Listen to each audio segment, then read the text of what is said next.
If you currently keep your money in a savings account, here are a few reasons you might want to change that. Stop wasting money on that dumb shit and instead put it in investment. I know it's tempting. You'll spend it and be broke again. We appreciate you guys tuning in. I'm your bro Taylor. And I'm your bro Ryan.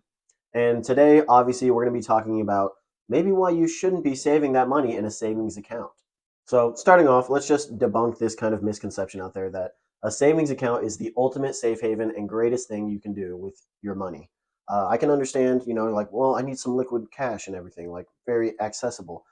Savings accounts still might not be the best bet for you.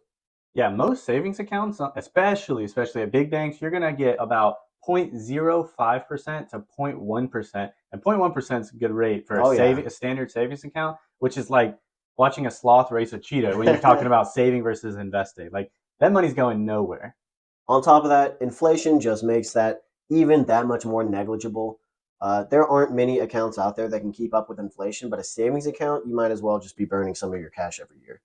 So yeah, there's a huge opportunity cost with choosing to keep your money in a savings account, earning, again, 0.1 maybe percent, versus going to the stock market and investing in the S&P. And the S&P, on average in history, has earned about 10%.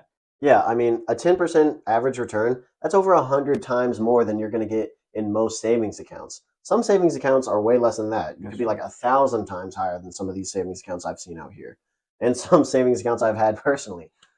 Yeah, so we don't mean to say by any means that just because on average the S&Ps earn 10%, that you're guaranteed to get 10%. That's not at all what we're saying. We're just saying that if you don't invest, you're missing out on the highs. Yes, you're missing out on the lows, but with a savings account, realistically, you're always losing money. You're guaranteed losing money because, again, inflation, all the taxes, fees, everything. You're not only earning nothing, you're losing money versus putting in the S&P, which is just a simple example. You're earning more than inflation typically, and you're investing to hopefully see it grow. So let's say you're planning on keeping your retirement, say a savings account or something.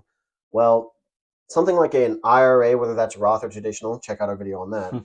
Or, taking some money out from your paycheck and everything, you're going with a 401k with your company. Those returns are so much drastically higher. I know every time I get like a letter updating about my 401k or my IRA, it sometimes surprises me just how much my money has grown. But as opposed to a savings account, I've never once opened a standard savings account and been surprised by the amount of money I had in there. Unless it's something that I forgot I put in or forgot I spent. Yeah, yep, just where I left it. Yeah, right, exactly. That amount.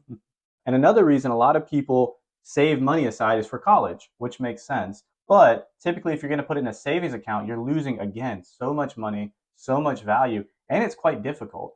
So if you say $10,000 a year for college, which to me seems very low. I know I paid more than that. I went in-state with a scholarship. Yeah. So $10,000 a year for 4 years, that's $40,000.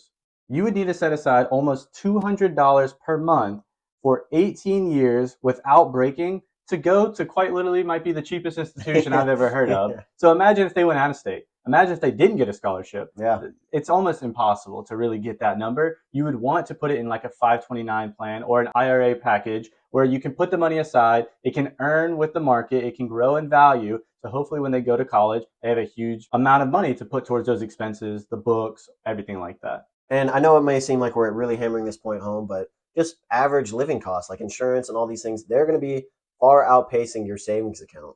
So you're just not keeping up with almost any expense that exists in today's society when you factor in inflation and all there's just natural rising costs.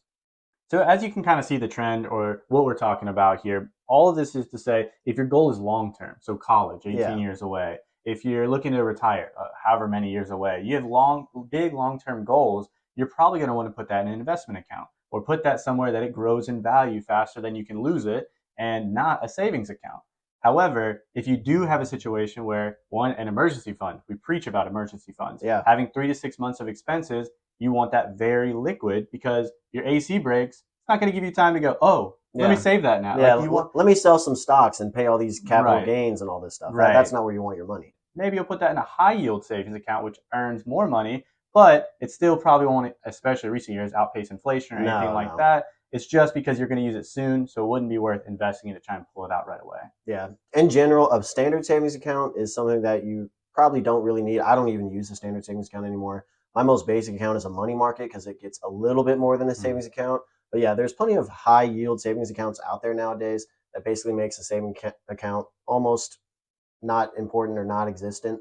Now, of course, you do you, and we're not saying that you should invest all this money. We're not saying go buy the S&P 500 or anything like that. We're just kind of putting this information out here. It's not professional advice by any means, just kind of an opinion and kind of what we are doing ourselves, because we, believe in investing in retirement and the stock market and everything. We're doing both of those things. We have IRAs, 401ks, personal brokerage accounts. So we're only preaching what we actually do for ourselves. If you guys want to take any advice from that, by all means, but by no means are we saying that you have to do any of these things. Yeah, definitely seek out professional advice from an expert, a financial advisor that, again, knows your finances, can help you set up a personalized plan. This is not financial advice, just educational purposes.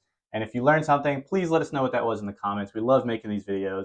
Please don't forget to like this video, subscribe to our channel, and of course, share with your best friend. And we'll see you guys in the next one.